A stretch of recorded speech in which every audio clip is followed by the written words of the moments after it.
Kemudian selanjutnya, tanda kiamat yang selanjutnya, yang ketiga, yaitu turunnya Nabi Isa. Jadi Imam Mahdi, Dajjal, kemudian turunnya Nabi Isa alaihi salatu wassalam. Sifat-sifat Nabi Isa yang tercantum di berbagai riwayat adalah beliau seorang laki-laki yang berperawakan tidak tinggi dan tidak juga pendek, kulitnya kemerah-merahan, rambutnya keriting, berdada bidang, rambutnya meneteskan air seolah-olah beliau baru keluar dari kamar mandi. Beliau membiarkan rambutnya terurai memenuhi kedua pundaknya. Setelah turunnya Dajjal atau setelah keluarnya Dajjal dan kerusakannya di muka bumi, maka Allah mengutus Nabi Isa alaihissalam untuk turun ke muka bumi ini. Jadi Nabi Isa alaihissalam diangkat oleh Allah ke langit dan hidup di langit, dan nanti di akhir zaman Nabi Isa alaihissalam akan turun. Jadi Nabi Isa akan turun di akhir zaman. Beliau akan turun di Menara Putih di sebelah timur kota Damaskus di Syam. Jadi Nabi Isa alaihissalam akan turun di Menara Putih di sebelah timur kota Damaskus di Syam. Beliau menggunakan dua pakaian yang dicelup sambil meletakkan kedua tangannya pada sayap dua malaikat. Artinya karena turun dari langit itu dia meletakkan kedua tangannya di sayap malaikat. Dibawa oleh malaikat dari langit turun ke muka bumi ini dan turun di Menara Putih di sebelah timur Damaskus. Dalam riwayat disebutkan apabila beliau menundukkan kepala seolah-olah meneteskan air. Apabila beliau mengangkat kepalanya, maka seolah-olah berjatuhan tetesan-tetesan itu bagai manik-manik mutiara. Dan tidak ada seorang kafir pun yang mencium bau nafasnya melainkan akan mati. Padahal bau nafasnya sejauh mata memandang. Hadis ini sahih diriwayatkan oleh Imam Muslim dari Nawas bin Sam'an. Hadis ini panjang. Ya, di Muslim di nomor 2937 dalam Sahih Muslim.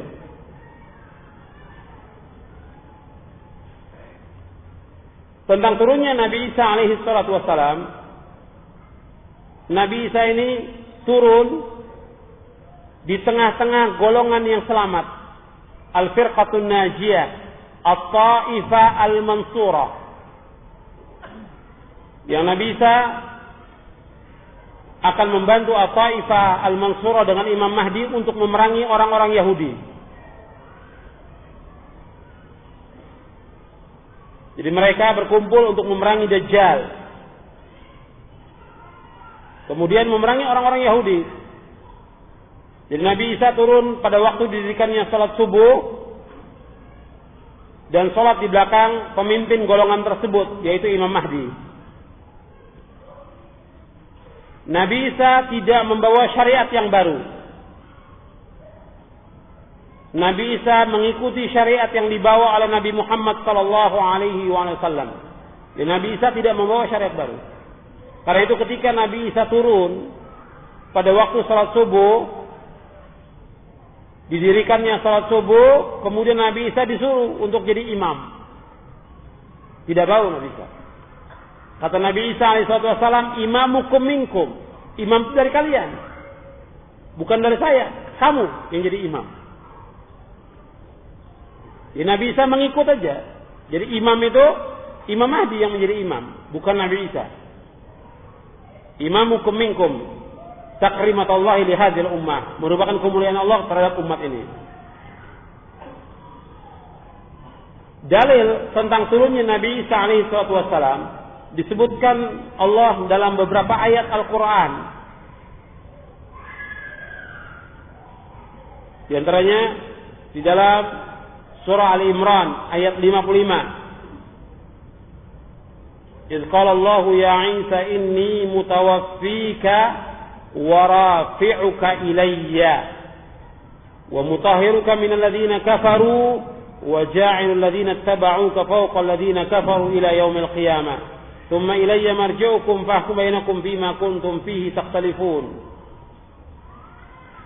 Ingatlah ketika Allah berfirman, wahai Isa, sesungguhnya aku akan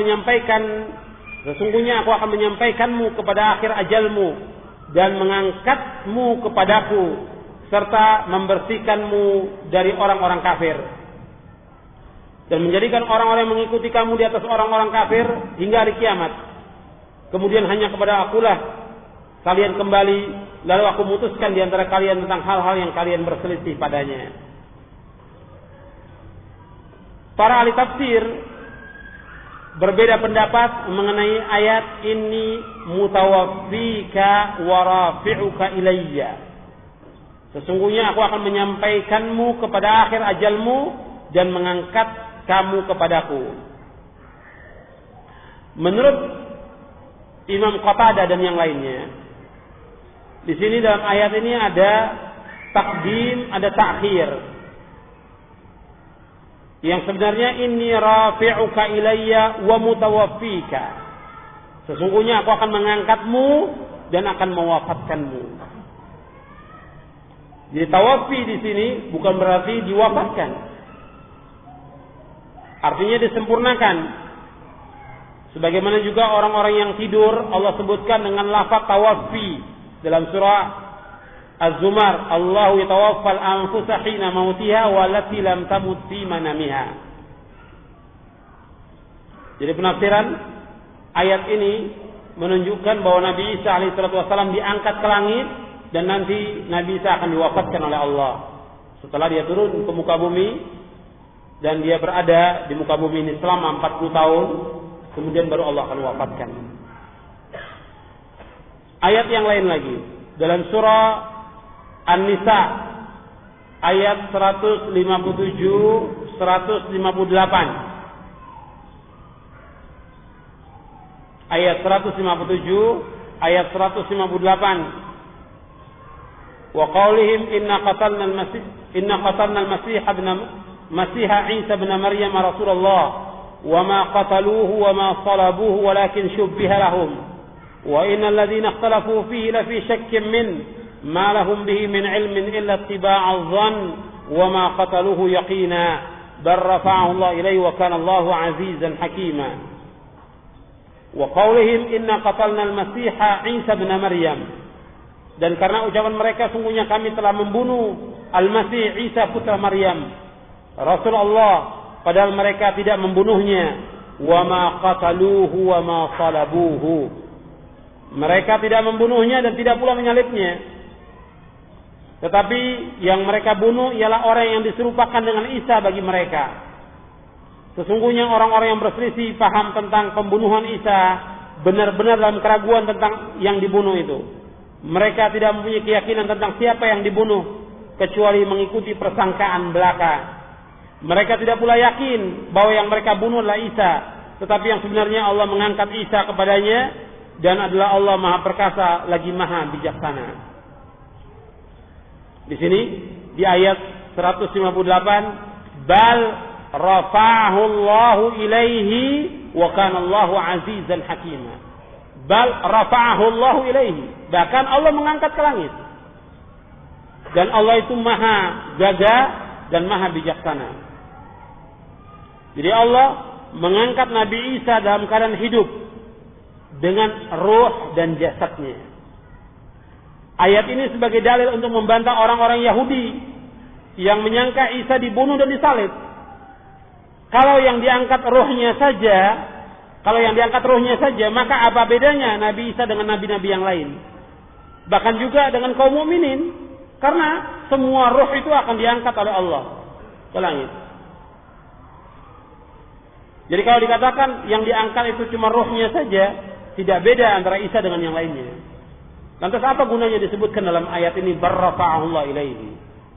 Jadi Allah menyebutkan diangkatnya ke langit, jadi diangkat roh dan jasadnya. Kemudian ayat selanjutnya dalam surah Az-Zukhruf ayat 61. Wa innahu la'ilmun lis-sa'ati fala tamtarunna biha wattabi'uni hadza siratun mustaqim. Dan sesungguhnya Isa itu benar-benar memberikan pengetahuan tentang hari kiamat. Karena itu janganlah kamu ragu-ragu tentang kiamat itu, dan ikutilah aku, inilah jalan yang lurus. Kata-kata wa innahu la ilmun lis-sa'ah, ayat sebelumnya dari mulai ayat 57, 58, 59, 60 berkaitan tentang Nabi Isa. Mulai ayat 57 sampai ayat 60 berkaitan tentang Nabi Isa. Kemudian di ayat 61 sesungguhnya Isa itu sebagai tanda kiamat. Ada ahli qiraat membaca wa innahu la'alamun lis-sa'ah. Yang lain membaca la ilmun lis-sa'ah, yang lain membaca la'alamun lis-sa'ah. Dan ini menunjukkan bahwa Isa sebagai tanda hari kiamat. Kata Ibnu Abbas radhiyallahu anhuma ketika menafsirkan ayat ini, yang dimaksud dengan wa innahu la ilmun lis-sa'ah nuzulu Isa alaihi salatu wassalam, yaitu turunnya Nabi Isa alaihi salatu wassalam, sebagaimana disebutkan dalam tafsir Ibnu Jarir At-Tabari dan dalam tafsir Ibnu Katsir. Kemudian juga tentang turunnya Nabi Isa alaihi salatu wassalam diriwayatkan juga dari sahabat Abu Hurairah, Ibnu Abbas, Abu Aliyah, Abu Malik, Ikrimah, Hasan, Qatadah, Ad-Dhahhak dan selainnya. Dan hadis-hadis tentang turunnya Nabi Isa bin Maryam sebelum hari kiamat sebagai imam yang adil, hakim yang bijaksana adalah hadis-hadis yang mutawatir. Disebutkan oleh Al-Hafidz Ibnu Katsir dalam tafsirnya, tafsir Ibnu Katsir di juz yang keempat, ketika menafsirkan surah Az-Zukhruf. Adapun dalil-dalil dari sunnah Nabi yang sahih, saya tidak sebutkan semuanya, di antaranya dari puluhan dalil ini, di antaranya Nabi bersabda, la tazalu ta'ifatum min ummati yuqatiluna 'alal haqqi zahirina ila yaumil qiyamah. Qala fayanzilu Isa ibn Maryam fayaqulu amiruhum ta'al salli lana fayaqulu la inna ba'dakum 'ala ba'din umara taqrimatallahi hadhihi al-ummah hatta takuna as-sajdatul wahidatu khairun minad dunya wa ma fiha. Senantiasa ada segolongan dari umatku yang berperang demi membela kebenaran sampai hari kiamat. Rasulullah SAW berkata, maka kemudian turun Nabi Isa bin Maryam. Kemudian pemimpin golongan yang selamat tersebut berkata kepada Nabi Isa, kemarilah, salatlah mengimami kami. Kemudian Nabi Isa alaihissalatu wassalam menjawab, tidak. Sesungguhnya sebagian kalian adalah pemimpin atas sebagian yang lain, sebagai kemuliaan bagi umat ini. Dan sehingga satu kali sujud lebih baik baginya daripada dunia dan seisinya. Hadis ini sahih diriwayatkan oleh Imam Muslim dalam sahihnya di awal-awal di Kitabul Iman di Sahih Muslim dari sahabat Jabir bin Abdullah. Kemudian hadis yang lain, Nabi bersabda, "Wallazi nafsi biyadihi la yushikanna an yanzila fikum ibnu Maryam hakaman adla fayaqtira as-saliba wa yaqtul al-khinzira wa yad'a al-jizya wa yafidha al-mal hatta la yaqbaluhu ahadun."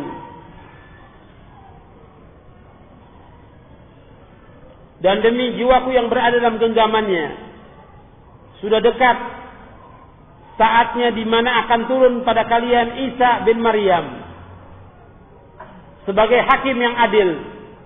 Dia akan menghancurkan salib, akan membunuh babi, menghapus jizyah, dan akan melimpah ruah harta benda hingga tidak ada seorang pun yang mau menerimanya. Hadis ini sahih diriwayatkan oleh Imam Bukhari dalam sahihnya di kitab Ahadits Al-Anbiya bab Nuzul Isa bin Maryam, dan Muslim dalam Kitabul Iman bab Nuzul Isa bin Maryam hakiman bi syariati nabiyina Muhammadin sallallahu alaihi wasallam. Hadis ini diriwayatkan dari sahabat Abu Hurairah radhiyallahu an. Jadi Imam Bukhari menyebutkan di dalam sahihnya tentang bab nuzul Isa. Di Muslim juga disebutkan demikian. Bab nuzul Isa. Satu lagi hadisnya, saya bacakan terjemahannya saja. Hadis ini panjang. Diriwayatkan oleh Imam Ibn Hibban dengan sanad yang sahih. Diriwayatkan juga oleh Imam Ahmad. Nabi bersabda, para nabi itu bersaudara seayah. Sedangkan ibu mereka berbeda-beda dan agama mereka satu. Aku adalah manusia yang paling dekat terhadap Isa bin Maryam. Karena tidak ada nabi di antara dia dan aku. Dan Nabi Isa akan turun. Jika kalian melihatnya, maka kenalilah oleh kalian bahwa dia adalah laki-laki yang sedang tingginya, berkulit putih kemerah-merahan. Dia memakai dua baju yang agak kemerahan. Seakan di kepalanya meneteskan air walaupun tidak basah. Dia akan mematahkan salib, membunuh babi, dan menghapuskan jizyah, dan menyeru manusia semuanya untuk masuk ke dalam Islam.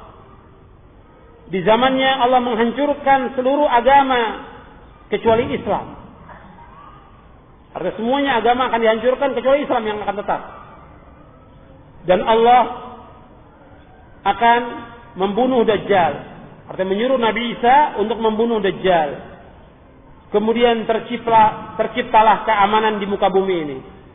Hingga singa dengan unta merumput di tempat yang sama.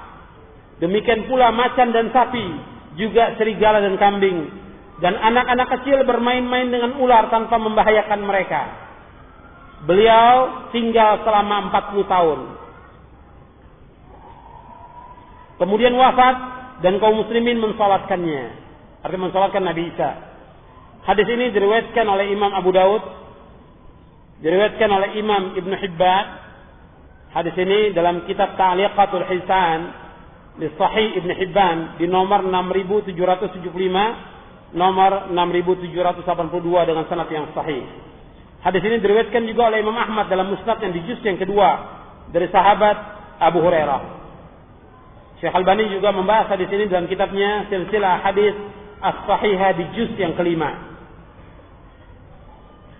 Tentang turunnya Nabi Isa, hadis ini mutawatir.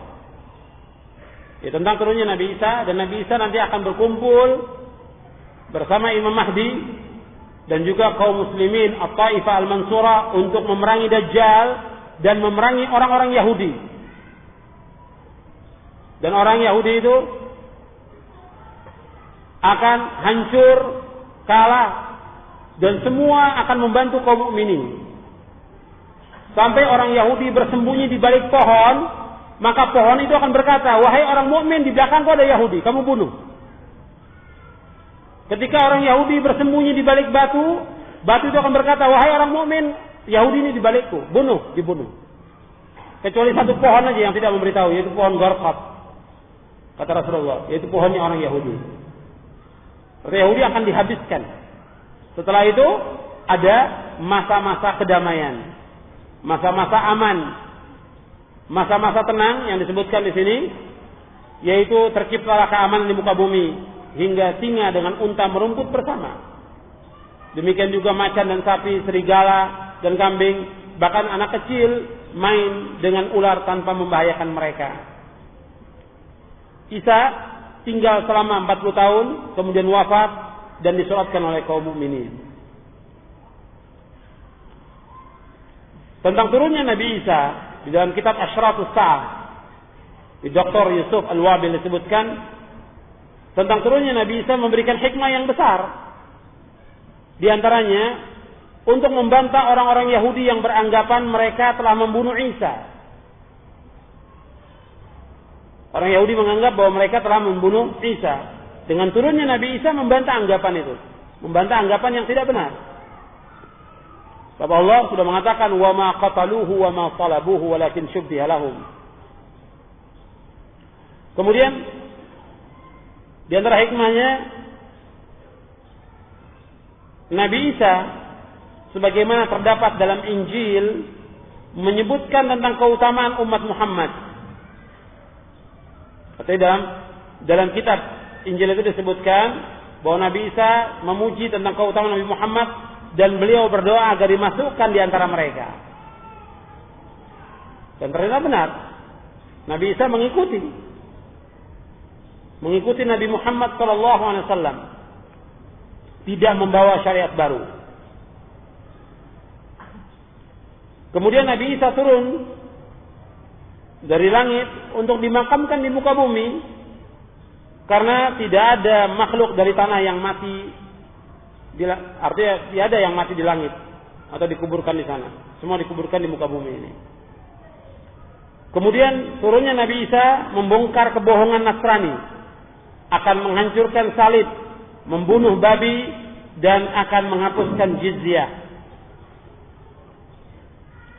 Dan Nabi Isa berhukum dengan syariat Nabi Muhammad SAW.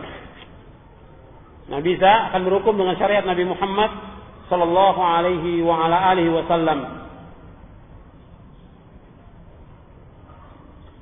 Dan di zamannya Nabi Isa adalah zaman yang penuh dengan ketenangan, keamanan, dan keselamatan.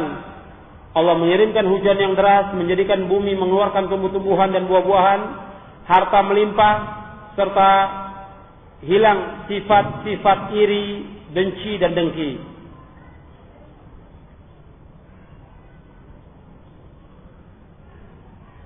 Kemudian tentang lamanya Nabi Isa tinggal, yaitu lamanya 40 tahun. Kalau Dajjal 40 hari. Kalau Imam Mahdi 7 hari. 7 tahun. Sebagaimana disebutkan dalam hadis-hadis yang sahih. Kemudian selanjutnya, yang keempat, yaitu Ya'juj wa Ma'juj. Jadi setelah datang kedamaian, keamanan, dan yang lainnya, kemudian muncul lagi pengacau yang lain, yaitu Ya'juj wa Ma'juj. Jadi Ya'juj wa Ma'juj adalah manusia biasa yang mempunyai ciri bagaimana disebutkan dalam kitab-kitab, dalam An-Nihayah fil Fitan wal Malahim oleh Al-Hafidz Ibnu Katsir disebutkan bahwa dia dari bangsa Turk, matanya sipit, hidungnya pesek, berambut pirang, dan kulit mereka ya bervariasi. Tadi Ibnu Katsir tidak membawakan riwayat yang jelas tentang masalah ini dalam kitabnya An-Nihayah fil Fitan wal Malahim. Fitnah ini, fitnah Ya'juj wa Ma'juj. Jadi setelah fitnah Dajjal, fitnah yang paling besar, kemudian rasa aman, kemudian timbul lagi, yaitu fitnah Ya'juj wa Ma'juj. Fitnah ini terjadi pada masa Isa bin Maryam, setelah ia membunuh Dajjal. Jadi Isa bin Maryam itu setelah turun salat subuh, begitu Nabi Isa keluar dari masjid, Dajjal melihat Nabi Isa meleleh. Dajjal itu meleleh seperti melelehnya garam di air. Kata Nabi, seperti melelehnya garam di air. Kemudian dikejar oleh Nabi Isa sampai di bab Lut. Kemudian dibunuh oleh Nabi Isa di bab Lut itu. Setelah itu dibunuh orang-orang Yahudi atau kaum muslimin. Setelah itu timbul aman, dunia ini aman. Nah, setelah aman itu kemudian timbul lagi fitnah yang lain, yaitu Ya'juj wa Ma'juj ini. Allah sebutkan dalam mengganti Anbiya. Di dalam surah Al-Kahfi, ini panjang dari mulai ayat 92 sampai ayat 99. Nanti antum lihat dalam surah Al-Kahfi tentang Dzulqarnain. Yaitu Dzulqarnain diminta oleh umat yang ada pada waktu itu untuk menghalangi satu bangsa yang merusak. Akhirnya Dzulqarnain membuat benteng, bukan benteng, artinya tembok yang besar dari besi, coran, di antara dua gunung yang ada bangsa Ya'juj wa Ma'juj itu. pada masa Dzulqarnain, sehingga mereka tidak bisa keluar. Pada zaman Nabi Muhammad SAW, Nabi mengatakan tembok itu, coran itu sudah dikorek oleh Ya'juj wa Ma'juj untuk keluar dia. Nabi bilang sudah segini. Itu Nabi sudah takut. Nabi sudah takut dan sudah menyampaikan kepada sahabatnya, ini sudah terkorek segini. Jadi masih kecil sudah terkorek itu, dia akan keluar, itu sudah akan datang bahaya yang besar. Tapi setiap dia mengorek itu, pemimpinnya akan mengatakan, ya besok saja kita kembali. Besok kembali, sudah kembali lagi tertutup. Dikorek lagi terus. Nanti kalau Allah sudah izinkan keluar, dia akan keluar. Semuanya akan keluar. Diratakan tembok itu dengan bumi. Dan mereka akan keluar, akan membunuh seluruh manusia yang ada ini. Ini fitnah yang besar. Nanti antum baca dalam surah Al-Kahfi ayat 92 sampai 99. Kemudian dalam surah Al-Anbiya ayat 96-97 Allah berfirman, hatta idza futihat Ya'juj wa Ma'juj wa hum min kulli hadabin yansilun waqtaraba al-wa'dul haqq fa idza hiya shakhisatun absarul ladina kafaru ya wailana qad kunna fi ghaflatin min hadza bal kunna zalimin. Hingga apabila dibukakan tembok Ya'juj dan Ma'juj dan mereka turun dengan cepat dari seluruh tempat yang tinggi dan telah dekatlah kedatangan janji yang benar, yaitu hari berbangkit, maka tiba-tiba terbelalaklah mata orang-orang kafir. Mereka berkata, celaka kami, sesungguhnya kami adalah dalam kelalaian tentang ini, bahkan kami adalah orang-orang yang zalim. Jadi Ya'juj wa Ma'juj ini akan keluar nanti di akhir zaman pada masa Nabi Isa alaihissalatu wassalam. Jadi Ya'juj wa Ma'juj berusaha untuk melubangi lubang dinding yang menghalangi mereka untuk keluar. Itu mereka lubangi setiap hari. Sampai apabila mereka melihat cahaya matahari, pemimpin mereka berkata, pulanglah. Kalian akan melubangi lagi besok. Kemudian esok harinya mereka kembali melubangi dan bekerja lebih kuat dari yang dulu. Sehingga jika waktunya telah tiba, Allah mengirimkan mereka kepada manusia sesuai dengan keinginannya. Sehingga apabila mereka melihat cahaya matahari, pemimpin mereka berseru, pergilah, kalian akan melubangi besok. Dan terus seperti itu. Sampai Allah nanti mengizinkan mereka keluar. Dan mereka keluar membunuh manusia. Kemudian mereka melewati Danau Tobaria. Itu kelompok yang pertama langsung meminum airnya habis. Kemudian kelompok yang terakhir yang belakang, kemarin saya lihat ada air. Tadi saya lihat ada air, sekarang sudah habis. Begitu lahapnya mereka. Kemudian mereka bunuh manusia sampai banyak bangkainya. Kemudian setelah itu mereka katakan, kita sudah membunuh semua penduduk bumi ini. Sekarang yang belum penduduk langit. Maka mereka lemparkan panahnya ke langit, kemudian panahnya balik dalam keadaan penuh dengan darah. Adapun Nabi Isa dan kaum mukminin pada waktu itu disuruh oleh Allah untuk naik ke Bukit Tur. Naik mereka ke Bukit Tur.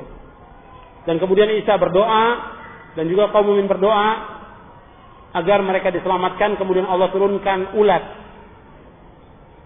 Allah turunkan ulat yang akan mematikan mereka. Ulat itu ada di leher mereka dan semuanya mati. Dan bangkainya ketika itu Nabi Isa turun dan kaum mukminin, setiap jengkal tanah itu mesti ada bangkainya mereka. Setiap jengkal tanah ada bangkai mereka. Dan mereka merasa jijik dengan bangkai itu. Kemudian Allah kirimkan burung untuk melemparkan bangkai itu. Dan dibersihkan bumi dari bangkainya mereka. Dan binatang-binatang itu bergembira karena kenyang dengan bangkainya mereka.